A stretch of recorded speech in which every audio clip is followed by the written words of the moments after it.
Hey guys, today we are at Ube Plus in Coffs Harbour. This is something new that we're bringing to you. What we're actually doing is strapping cameras to baristas, and we want to be able to give you their point of view, see how they're making coffee, and we're also going to use this as a bit of a training exercise for our baristas, for our cafe partners, just so we can get a real insight into what they're doing in their coffee making process. It's great watching baristas from afar, but when you get the cameras this close, you get a real insight into the small details that they're doing. Some of the things I'm looking for when I'm doing training and assessing cafes, we're going to be looking for speed. Can we improve speed?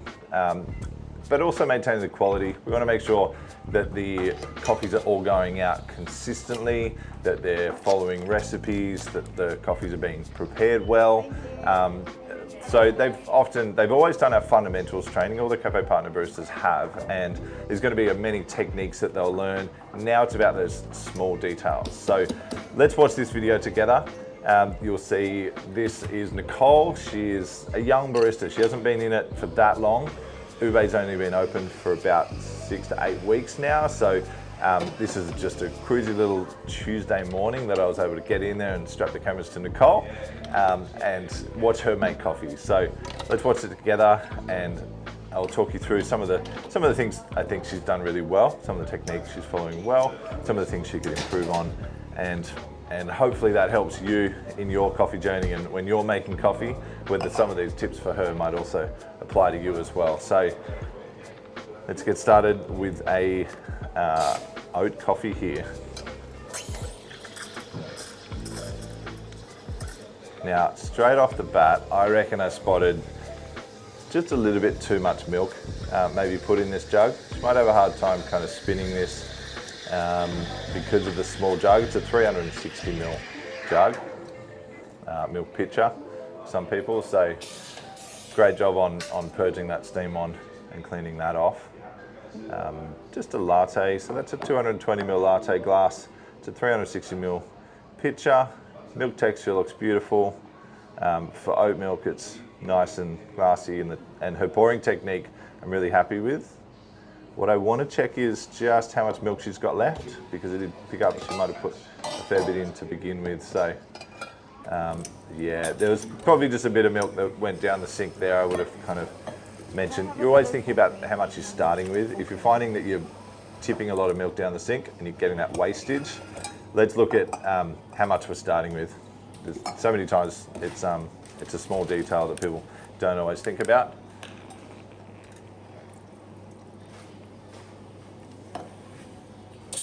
That particular moment there was a bit awkward. It's a 3 litre milk jug. It's one of the only ones. I don't really know why they have a 3 litre milk jug. It's, as a barista, you'll end up hurting your wrists. So I'll always advise, if you can and you don't have a milk system, just the 2 litre milk bottles. Sorry, it's a 3 litre milk bottle. It's quite awkward to use, and if we were trying to be fast, being able to pick up those bottles in a quick service is just not going to happen. So I'd be going for your 2 litre milk bottles for sure.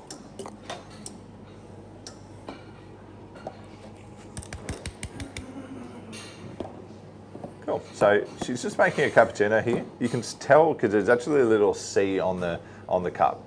So one of our workflows here is to write on the cup rather than the lid or Dockets, because that cup's going to go from the till with the initial of what it's on there. We have a shorthand language guide that helps people just speed up that process. So that was a cappuccino. Take note of that little moment. In Australia here, we put cappuccinos on we put chocolate on our cappuccinos, and it's a weird thing in some countries, but we put it on the top. Now, we often will dust some chocolate on the top of a cappuccino when we're doing latte art. Nicole does do it on her takeaways as well. It's probably something that I'll go back to her and tell her she doesn't really need to do that. It tends to blend in too much with the coffee, just with the shape of the cup. She tends to do it on most of them. There's a fair bit of chocolate going on. The danger is you can end up kind of mixing it all in, not getting the chocolate on the top, and it ends up being more like a mocha. She does a pretty good job to get that nice, beautiful looking coffee, but are you a cappuccino drinker? Let us know how you feel about the dusting on the top or dusting on the espresso shot before you pour the milk. Do you like it? Do you not like it? It's divided for sure. It makes for beautiful latte art. But I would probably advise to baristas, they don't have to do it on a takeaway, and often the chocolate on the top is something that is quite nice as part of it. So here we go, we're making a mocha here. So that's a good use of the scoop. So the scoop is something we provide to get a consistency if we're not making a mix. We'll go into that. So she's using the scoop there to get an even amount of chocolate in each cup. Consistency as well, it's not a pile on a teaspoon. My only advice here to them would be to go back and make a syrup out of the chocolate powder. So rather than have to put that powder in the cup and then melt it with the espresso shot and then spend some time stirring, a 50-50 mix of boiling water and chocolate powder will do the trick. If you're in Australia and want to grab some chocolate powder, we use Carly and Samaj, and if you want to grab some, definitely head to artisti.com.au. You can grab some chocolate from our site and test it out. It's beautiful with mochas. Or if you're in Australia and you want to grab some from Automentum, it's another area that we can help cafes as well. She's done the right thing here in putting the chocolate in the cup with the espresso. That's one good thing about this setup. We do advise doing your milk separate and not putting the chocolate in with the milk. Couple of reasons. I don't want that steam one covered in sugar and chocolate. Cool, she's stirring that in now. She's using a matcha whisk, which is probably helping, but again, 5, 6, 7 seconds plus the cleanup of that whisk that she's now used. So if I was going to speed them up, I'd definitely be going to creating a chocolate syrup out of their powder. It's just going to speed up that process even better. And you can see how it's still a little bit lumpy in the cup of coffee. We want to actually get that smooth and velvety. So if we put the time in to do the prep, it's like being in a good kitchen. You want to have your chocolate syrup ready to go. Because they're new and maybe not super busy, you do really want to go through that chocolate in a good amount of time. All right, I love that. I love that she's just crushed a milk bottle, filled it up with steam. Be mindful when you do that, the steam is hot, you can burn yourself. But if you just fill that up with some steam and lightly crush it, even if you put the lid back on, it helps to hold it all together. A good stomp in the bin there to get that down. But these guys are limited on storage space. They're probably, I don't know where their bins are, but I'd say it's a fair walk. They're under a beautiful new high-rise building, but they're in a CBD. So if you're trying to be smart about your waste, definitely crushing your milk bottles down is going to help you with your just waste. You might be paying for bin space and you want to reduce that. See, again, we're rinsing the matcha whisk there, which is adding more time. It's putting the little things. It's going to make the bench wet. It's going to make the drip tray wet. It's going to have to wipe down the drip tray and wet the cloth, and then have to wash the cloth. So it's all these little nuances along the way. I do love how clean and wiping down into everything is. If you see something in this, let us know in the comments along the way. Feel free. Like, Nicole is a great sport. She's not going to be, it shouldn't hurt her feelings. But this is all constructive feedback. It's all, the best baristas are the ones that are learning on the job a lot of the time, and they're just, trying to improve their skills. Great job of cleaning. I would have wanted that handle a little bit cleaner. Have you picked up on the Knockbox yet? I'll come back to the Knockbox because I want to just mention this. Great, just cleaning your cloths. Notice what color the cloth is. This is a blue cloth, but she was also using a blue cloth for her steam wand. So the blue cloth, I would dedicate the color blue to the steam wand, and I would just source a brown chucks or a different color that I would use on the bench. That then obviously goes up to the drip tray as well. So it's great she's rinsing it. She's probably had to wash it because she wiped down from the matcha cleaning, from the chocolate cleaning. But there is that cross-contamination. Different baristas, different people will get on and they'll grab the bench cloth and they'll wipe down the steam on. And that's an issue just with, just from a hygiene perspective. we don't want the coffee from the bench going on the steam wand. So different coloured cloths is a great way of avoiding that issue.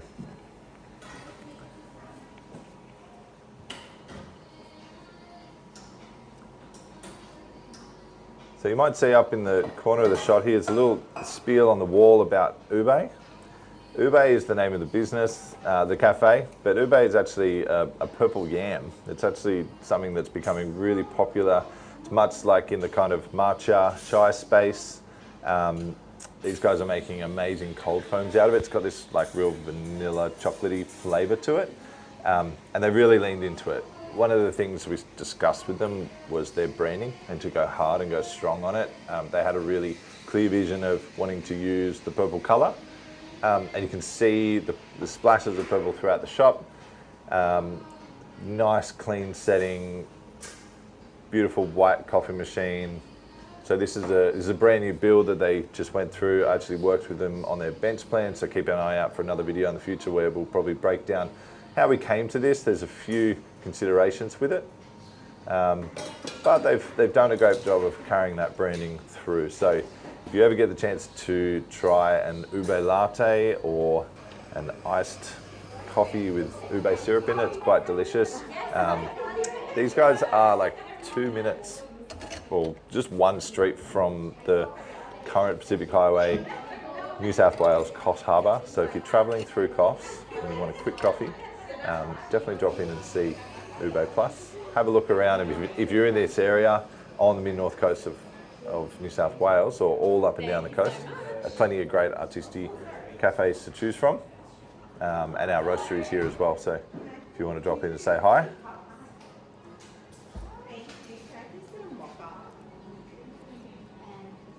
It's making me a little bit dizzy. Alright, so we're double cupping. So we're obviously making a long black here. Double cupping is a way obviously to reduce the heat that's coming through to your hand. So we use single wall cups. They're a specialty coffee style cup, eco barista, biodegradable, compostable, much better for the environment, and our customers love them. I would say that double cupping is obviously just adding that extra bit of cost. We actually sell a cardboard sleeve that goes over that cup. It's completely recyclable. It does the job of protecting your hand from the heat of the cup. So I'm going to go back to them and say you don't have to double cup. You can get these cardboard sleeves. You can still see the cup through it, and it's achieving what the customer's looking out for as far as the hot cup. So yeah, cardboard sleeves would be a better way of doing that. Here you can see Liv, who is on the till. She's writing on the cups. We definitely prefer this method. It's the fastest way to get the takeaway cup from the till to the machine, and obviously that was a part of the consideration when we were thinking about the fit out, that the till was in arm's reach of the coffee machine so that we can communicate clearly with the barista, and pass that cup straight over to them.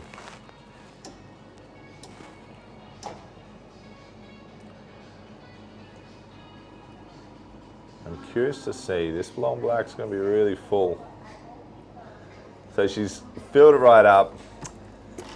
I'm actually going to the ice machine after making the long black. I'm going to go back and advise, I'd like to cool that water down before we put the coffee on, because we actually, that long black, unless there was, sometimes I get caught out advising and it's something specific for the customer. They'll often ask for something unique. But in any sense, I'd actually rather, best case scenario, we've got a temperature control kettle, 75 degrees, or we put some ice in the water first to cool down the water, so when the shot goes on top of the coffee, it actually has the best opportunity to retain the flavour. It doesn't get burnt, because the coffee machine water is hot. It's 90, 93 degrees, and it can scald the coffee.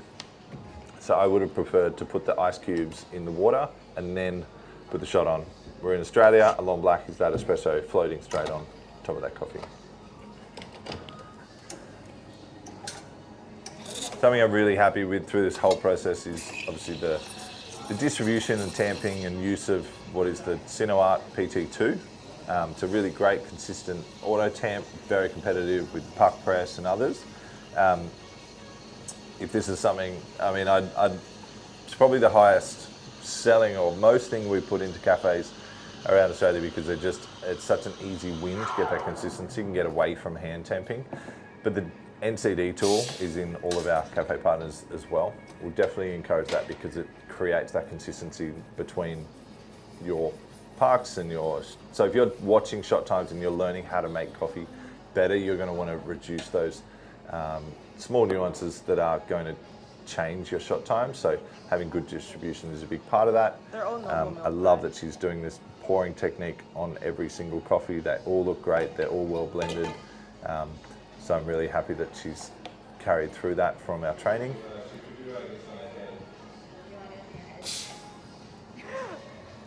No, I'm good.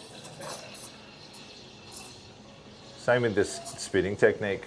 Flat top, good angle. It's a shame the camera's so low because you can't fully see in the jug. She's not the tallest, so it's a bit hard to get the right camera angle over the top of that one. But she's able to integrate that air nice and early, get that milk spinning around the jug so that it's nice and smooth, silky smooth when she goes to pour that coffee.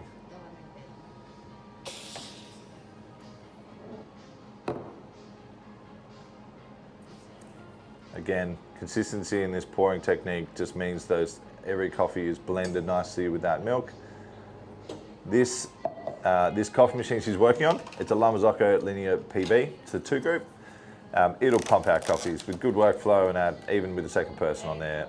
They couldn't actually fit a 3 group. They're limited on power and space. So 2 group, we just made sure they had that dual boiler machine.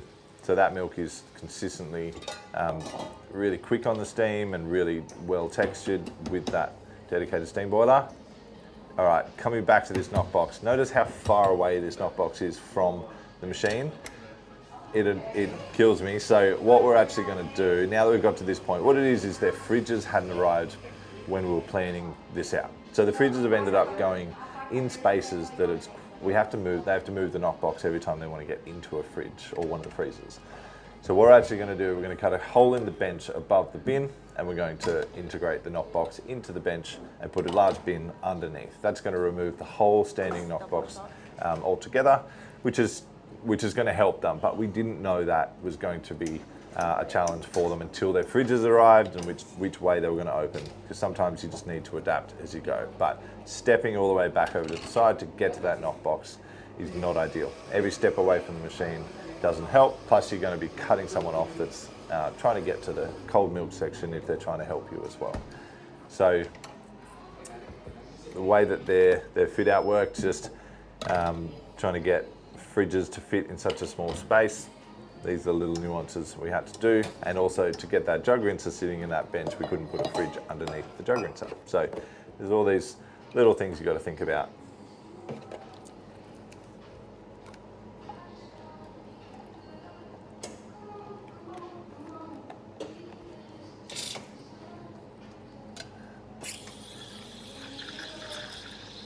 So linear PB machine.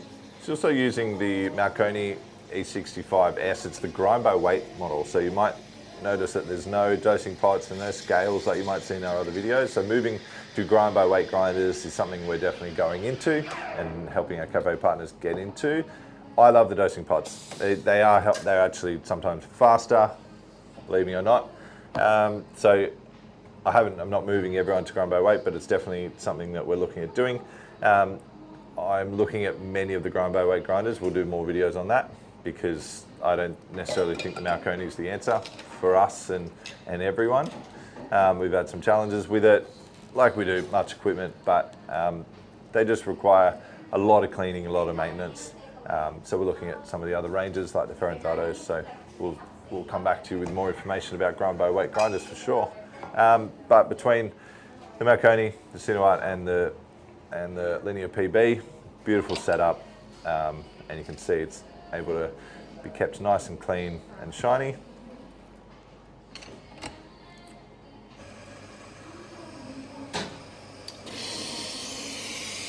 Right, another long black here. So you can see the grinder now on the right hand side. It's just stopped because it is the grind by weight model. Beautiful distribution. Oh, slip up, we're recovered, and we're auto tamp. That whole process is going to help us get consistently great tasting coffee. All right, so we've gone water in the cup again. At this point, I would love to just cool that water down. I like to ask the customer how they like it. But yeah, she's pulling that long black. And there is many things I don't go back to her and give her that feedback on, but I think she's done a great job. I think she's picked up on a lot of the training that we've put her through. And is there anything in there that you would love to let her, improve her process or her coffee making? Is there something that you learnt from this? Should you not fill up the cup with so much water so that it's almost overflowing at the end? But beautiful, there's a full double shot on top of that long black in that tulip cup, so that customer should enjoy that nice strong long black. Look at that beautiful chroma. That is champion blend. So if I can help you serve that in your cafe, definitely reach out to our team. Head to artisti.com.au. If you're in Australia, we can help you in your cafe. So definitely reach out. Put your comments in below if there's anything else in this video that I've missed. And I look forward to sharing more videos like this with you very soon. Long black. Thank you very much. Thank you. Thank you. Thanks heaps for watching. I'll catch you next time. Bye.